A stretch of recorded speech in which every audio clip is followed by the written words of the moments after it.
Hi there, my loves. I hope you have an amazing day.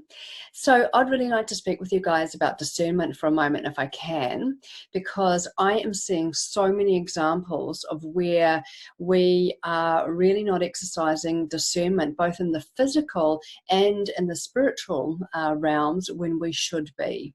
So we're getting, a lot of us are, we're on our healing journey. We are often getting advice and guidance from lots of different places, and a lot of that advice and guidance is really, really good and it's totally necessary.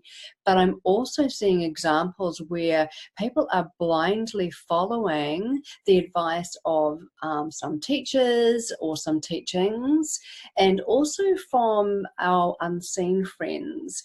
And really, the advice and guidance can often be off. So what we need to be doing for ourselves and our own empowerment is really starting to strengthen our own discernment. So just for an example, I have seen a number of situations where people are quite spiritually developed. They've been taught, just like I have as well, to completely trust and have faith and everything that you get is correct. And I do think there is absolute truth to that, but we also need to introduce the discernment and anchor into that, because I'm seeing examples where people are getting these downloads, they're taking this guidance, they're applying it in their life, but the guidance has come from frequencies that are much lower than what they expected and thought they were taking the advice and guidance from. And this is not to scare people or anything like that. This is just about, let's take some more responsibility for ourselves and our own development and really develop our discernment so that we don't end up being steered right off the path. So one of the ways that we can start creating more discernment is that we can first of all start noticing and looking for resonance in our body. So discernment, from my perspective, really comes from our heart and from our gut. It doesn't come from our intellectual mind. So when we're given advice or guidance, if it's feeling off at all, it's not feeling quite right, or you start to feel a bit fearful or panicky, that's a sign to discard it. Now, what you need to watch for, though, is that your mind is probably going to step in, which is, of course, your ego. It's going to step in and start telling you why you shouldn't be discarding it and why you should be following that information.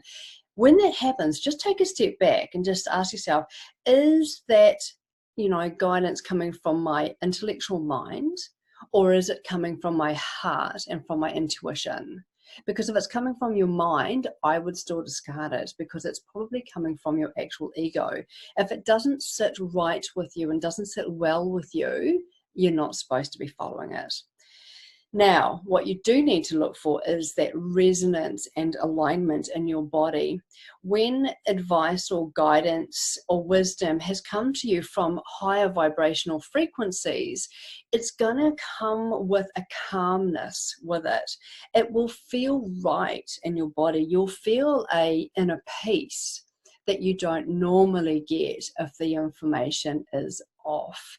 Now, I would practice this with other areas of your life too, just throughout the day, whenever decisions are made or people are just telling, you might be reading an article or reading a post. Just ask yourself, does this feel right to me or doesn't this feel right?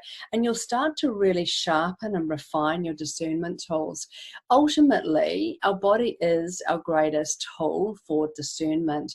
Once we start really tapping into that, we can really use it to actually guide us really through many aspects, if not all aspects of our life. And that way you'll know that you're always on the right path. You don't ever have to worry about getting, advice or guidance that isn't right for you. Okay, my loves, I hope that's helpful, and I'm sending you lots and lots of love and hugs. Mwah.